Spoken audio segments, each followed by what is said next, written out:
پچھلے موسم سرما میں ایک نامور پاکستانی دانشور بھارت گئے۔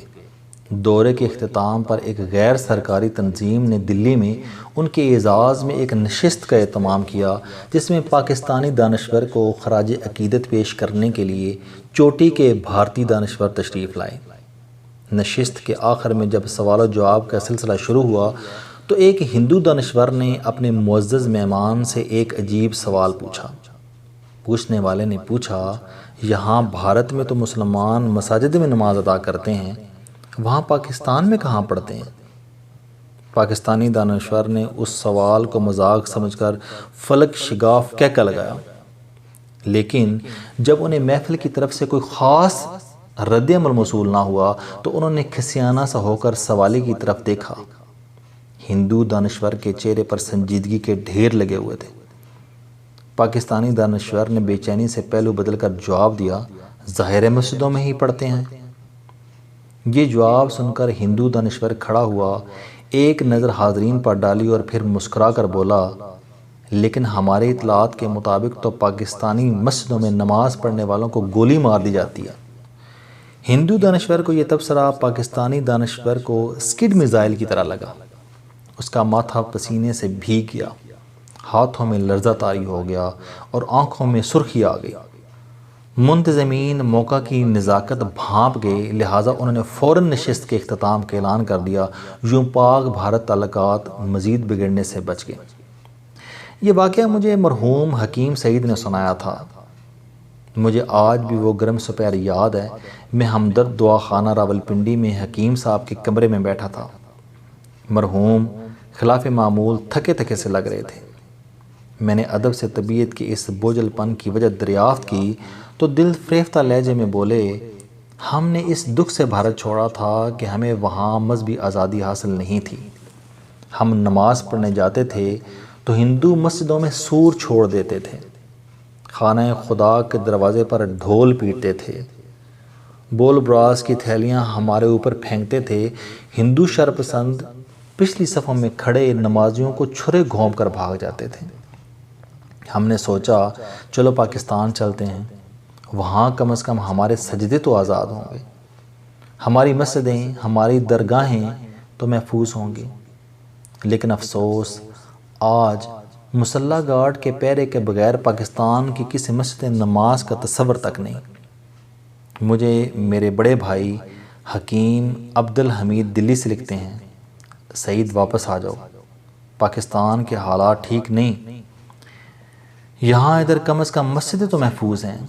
لیکن میں ان کی آواز اکھڑ گئی۔ پاکستان آنے پر آپ کو کبھی پچھتاوا ہوا؟ میں نے نرمی سے پوچھا۔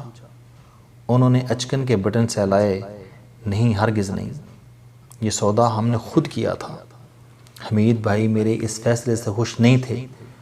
ان کی خواہش تھی کہ میں دلی میں ہی ان کا ہاتھ بٹاؤں، لیکن مجھے لفظ پاکستان سے عشق تھا، لہٰذا ادھر چلایا۔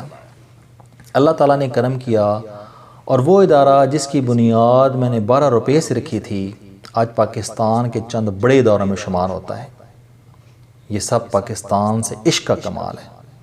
ان کی آواز میں بدستور ملال تھا۔ لیکن پاکستان کے حالات سے دکھ تو ہوتا ہوگا؟ میں نے اپنے سوال پر اصرار کیا۔ ہاں، بہت ہوتا ہے۔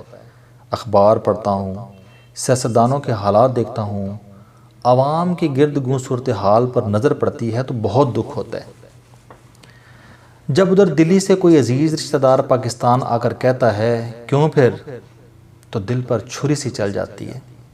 لیکن کیا کریں، گھر جیسا بھی ہے تو اپنا، ہم اسے چھوڑ تو نہیں سکتے، لہٰذا لگے ہوئے ہیں اور لگے رہیں گے آخری سانس تک۔ کوئی ایسی خواہش جس کا آپ نے آج تک کسی کے سامنے اظہار نہیں کیا؟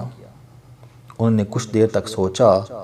ہاں، کبھی کبھی جی چاہتا ہے کہ میری موت حمید بھائی سے پہلے ہو، وہ میرے جنازے پر آئیں، میرے چہرے سے چادر سرکا کر دیکھیں اور پھر آہستہ سے مسکرا کر کہیں، ہاں سعید، تمہارا فیصلہ درست تھا۔ وہ گرم دوپہر ڈھل گئی اور اس کے بدن سے آج کی خنک اور غمناک صبح طلوع ہوئی۔ میرے سامنے میز پر آج کے اخبار بکھرے پڑے ہیں۔ ہر اخبار کی پیشانی کے ساتھ آج کے سب سے بڑے انسان کی تصویر چھپی ہے، خون میں نہائی اور حسرت میں ڈوبی ہوئی تصویر، جو ہر نظر سے چیخ چیخ کر ایک ہی سوال کہہ رہی ہے کہ میرا جرم کیا تھا، مجھے کیوں مارا گیا؟ میں تو زخموں پر مرہم رکھنے والا شخص تھا، پھر میرے جسم کو زخم کیوں بنا دیا گیا؟ میرا دماغ سلگی لکڑیوں کی طرح چٹکنے لگا۔ میں نے سوچا یہ تصویر آج دلی کے کسی اخبار میں بھی چھپی ہوگی، وہ اخبار ہمدرد نگر کے ایک چھوٹے سے غریبانہ کمرے میں بھی پہنچا ہوگا، چٹائی پر بیٹھے 82 برس کے ایک بوڑھے نے بھی اسے اٹھایا ہوگا، اس کی آنکھیں بھی ہزاروں لاکھوں لوگوں کی طرح چھلک پڑی ہوں گی، اس نے بھی شدت جذبات سے اخبار پرے پھینک دیا ہوگا، اس نے بھی بازو پر دانت جما کر چیخ ماری ہوگی، اس نے بھی اپنی چھاتی پر ہاتھ مارا ہوگا، اس نے بھی چلا چلا کر کہا ہوگا سعید تمہارا فیصلہ غلط تھا۔ مجھے دیکھو، 82 برس کے اس بوڑھے کو دیکھو، یہ بغیر محافظ کے مسجد جاتا ہے، پیدل مطلب پہنچتا ہے، روز صبح و شام کافروں کے درمیان چہل قدمی کرتا ہے، لیکن اس پر کبھی کوئی گولی نہیں چلی، اس کا کبھی کسی نے راستہ نہیں روکا۔ ہاں، اس 82 برس کے کمزور بوڑھے نے چلا چلا کر کہا ہوگا سعید میں کربلا میں زندہ رہا، تم مدینے میں مارے گے۔ یہ کالم جاوید چودھری نے حکیم سعید صاحب کے شہادت کے اوپر لکھا تھا۔